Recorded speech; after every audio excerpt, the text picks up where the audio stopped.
ఓం శ్రీ మాత్రే నమః.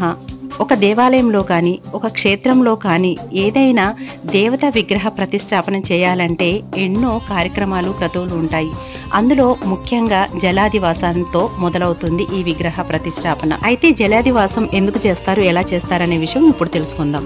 ఈ జలాదివాసంలో మూల విరట్ విగ్రహాన్ని, అలాగే ఆ దేవతకు సంబంధించినటువంటి వాహనాన్ని, ఆ దేవతల కింద స్థాపించేటువంటి యంత్రాలను, అంతేకాకుండా దేవుడికి సంబంధించినటువంటి వస్తువులను కూడా నీటిలో ఉంచుతారు. దీన్ని జలాదివాసం అని అంటారు. ఈ జలాదివాసానికి చుట్టుపక్కల ఉన్నటువంటి భక్తులందరూ తమ తమ ఇళ్ల నుంచి ఇత్తడి బిందెలతో కానీ రాగి బిందెలతో కానీ నీటిని తీసుకొని ఆ బిందెలకు పసుపు కుంకుమతో చక్కగా వేపరెమ్మలతో అలంకరించి దేవతా విగ్రహాలు ఉన్నటువంటి ఆ తొట్టిలో ఆ నీటిని అయితే సమర్పించడం జరుగుతుంది. ఇలా జలాదివాసం జరుగుతుంది. ఆ తర్వాత ఆ నీటిని పవిత్రంగా భావించి ఇంటికి తీసుకొచ్చేసి రకరకాల శుభకార్యాలకు ఉపయోగిస్తూ ఉంటారు. ఇదెంతో పవిత్రమైన